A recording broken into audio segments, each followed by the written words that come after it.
nós vamos falar um pouquinho sobre as pteridófitas, como por exemplo a samambaia. Todo mundo aqui já viu uma samambaia? Olha lá, hein? Cante comigo então. Olha a samambaia, vê se não dá fora de uma pteridófita é que eu vou falar agora. Continuando, pessoal, o estudo do reino das plantas, ou reino plante, ou reino vegetal, as pteridófitas são o segundo grupo pertencente a este reino, tá certo? O termo pteridófita deriva do grego pteridon, que significa feto, e phyton, planta. Só que também alguns autores trazem o termo pteron, que significa asa. Então, de forma literal, nós temos planta-feto ou planta-asa. Asa porque algumas pteridófitas têm suas folhas parecidas com asas, ok? Então, vamos ver as características gerais desse grupo de plantas. Dentro das características gerais, diferente das briófitas, a característica que se destaca no grupo das pteridófitas são a presença de vasos condutores de seiva. Não é à toa que elas são denominadas plantas vasculares ou traqueófitas, ok? Elas não têm flores, sementes ou frutos, assim como as briófitas. Diferente das briófitas, que o gametófito era mais duradouro, aqui o esporófito é duradouro, tá certo? Assim como as briófitas, elas são hidrodependentes, as pteridófitas, ou seja, dependem de água para garantir o sucesso reprodutivo, onde podemos encontrar tanto em florestas como em ambientes sombreados e úmidos. Existem representantes também de pteridófitas em ambiente aquático e também em associação ecológica como epífitas, ou seja, plantas encontradas na copa de outras plantas ou árvores, tá certo? Tamanho. Elas podem ter pequeno e grande porte, né? Algumas literaturas trazem exemplares de 4 metros de comprimento, ok? Algumas literaturas trazem 13.000 espécies descritas, outras 11. Ou seja, tem um número bastante significativo de pteridófitas.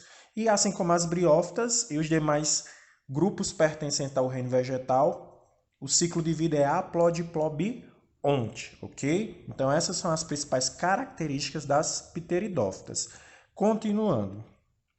Filos. Dentro das pteridófitas, nós temos 2 filos. O filo Pteridófita, ou Pterófita, que corresponde às samambaias e às avencas, e o filo Licopodiófita, ou Licófita, que corresponde aos licopódios e às saginelas, ok? Mas todos esses pertencem ao grupo Pteridófita.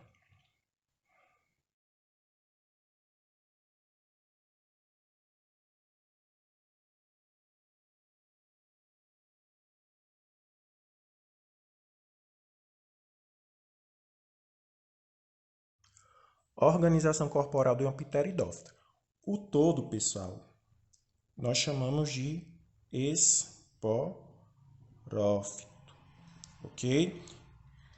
O esporófito de uma pteridófita é constituído pela raiz, pelo caule, pela folha, que nesse caso é composta de folíolos, tá certo? Então, diferente das briófitas, aqui nós já temos raiz, caule e folha. Por quê? Porque aqui ocorre a presença de vasos condutores de seiva. Então, a raiz tem função de fixar a planta, de absorver água, sais minerais, o caule de sustentar as folhas, essas folhas de fazer fotossíntese através dos vasos condutores, distribuir o produto dessa fotossíntese por todo o corpo da planta, tá certo? Então, a presença desses vasos condutores garante o quê? Que as pteridófitas atinjam maior porte, graças à presença desses vasos. Com relação à reprodução das pteridófitas, elas podem ser sexuada e assexuada, ok? A gente vai ver agora como se dá o processo de reprodução sexuada. Bem, pessoal, vamos observar agora a reprodução sexuada de uma pteridófita.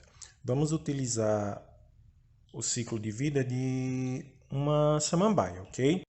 Aqui temos uma imagem de uma samambaia, né? O esporófito diploide.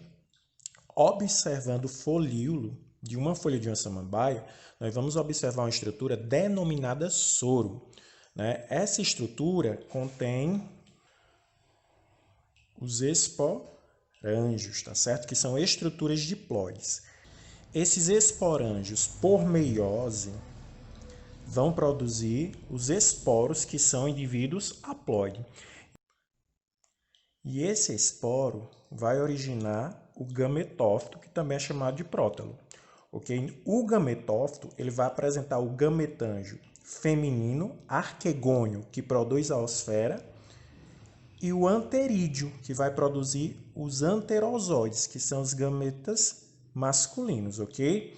Em período de chuva, esses anterosóides vão nadar até a osfera, vão fecundá-la, originando o zigoto. Esse zigoto vai sofrer mitose, originando o embrião. Esse embrião vai se desenvolver no gametófito, originando o esporófito. Posteriormente, o gametófito se degrada e o esporófito desenvolve-se, originando uma nova samambaia. E o ciclo inicia novamente. Então, este é o ciclo de vida de uma pteridófita, a exemplo, a samambaia, ok? Já na reprodução assexuada, ela ocorre por brotamento. O caule de uma pteridófita ele pode apresentar pequenos brotos e se eu fragmentar esse caule abrangendo parte desses brotos, eles podem vir a germinar se eu cultivá-los em outro local. É muito comum as pessoas que plantam samambaia, que cultivam esse tipo de planta, dizerem, leva um fiozinho para você plantar. Esse fiozinho é fruto de um broto que surge no caule, ok?